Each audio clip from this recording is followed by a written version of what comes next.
আমি এই জায়গাটা অনেক কষ্ট করে বানিয়েছি এবং এই জায়গাটা বানানোর পিছনে আপনাদের অনেক ভূমিকা আছে। বাট আজকে যখন দর্শক এসে আসলে এগুলো বলছে যে এইরকম গল্প হওয়া উচিত, আমরা মেয়েদের এরকম স্ট্রং ক্যারেক্টার দেখতে চাই স্ক্রিনে, মেয়েরা ফাইট করছে, মেয়েরা কোনো একটা মার্ডার মিস্ট্রি সলভ করছে, আমরা এগুলো দেখতে চাই স্ক্রিনে, তখন আমার মানে কেমন লাগে এটা শুধু আমি বলতে পারি। সানি সারোয়ার ভাই যখন আমার কাছে এই ক্যারেক্টারটা নিয়ে আসে, আমি তখন সানি সারোয়ার ভাইকে বলেছিলাম যে ভাইয়া, আমি আপনার কাছে যে কী পরিমাণে কৃতজ্ঞ যে আপনি আপনার জায়গা থেকে আপনি এমন একটা সাহস করেছেন যেটা আমাদের ইন্ডাস্ট্রিতে অন্য অনেক প্রোগ্রেসিভ ডিরেক্টরের কাছ থেকে আমি পাই নাই। আমি অনেকবার বলেছি তোমরা সাহস করো, তোমরা সিনেমা বানাও। আমি বলছি যে দর্শক রেডি, চলো আমরা করে দেখি, কেন করছো না?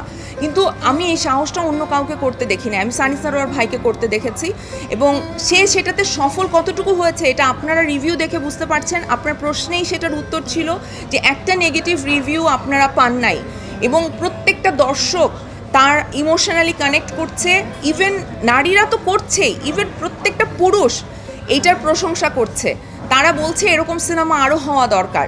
সো আমি মনে করি একটা সমাজ এগিয়ে যাওয়ার জন্য নারী পুরুষকে পাশাপাশি হাঁটতে হবে এবং আমাদের সিনেমাটা আমাদের অডিয়েন্সকে এই জায়গায় আনতে পেরেছে।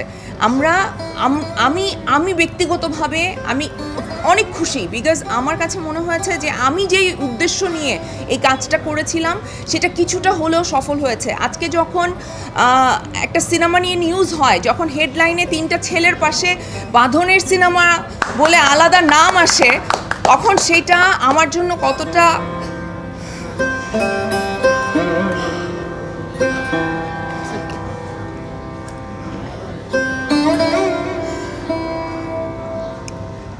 আমি এই জায়গাটা অনেক কষ্ট করে বানিয়েছি এবং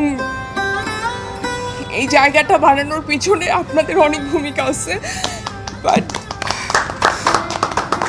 আজকে যখন দর্শক এসে আসলে এগুলো বলছে যে এইরকম গল্প হওয়া উচিত, আমরা মেয়েদের এরকম স্ট্রং ক্যারেক্টার দেখতে চাই স্ক্রিনে, মেয়েরা ফাইট করছে, মেয়েরা কোনো একটা মার্ডার মিস্ট্রি সলভ করছে, আমরা এগুলো দেখতে চাই স্ক্রিনে, তখন আমার মানে কেমন লাগে এটা শুধু আমি বলতে পারি।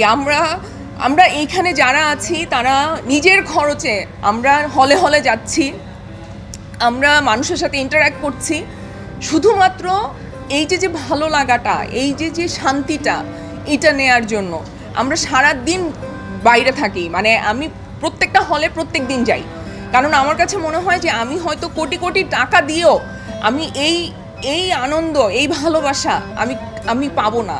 সো আমি আপনাদের কাছে গ্রেটফুল, আমি আমার দর্শকের কাছে গ্রেটফুল এবং যারা দেখেন নাই তারা প্লিজ এশা মার্ডার দেখেন, আমাদের ফিল্মটাকে আপনারা সাপোর্ট করেন। আপনাদের একটু সাপোর্টে আমাদের ইন্ডাস্ট্রি অনেক চেঞ্জ হয়ে যেতে পারে এবং আমাদের ইন্ডাস্ট্রি চেঞ্জ হলে এটার একটা ইম্প্যাক্ট সোসাইটির উপর পড়বে। সো প্লিজ আপনারা আমাদের সিনেমাটা দেখেন এবং আমাদের সাথে থাকেন।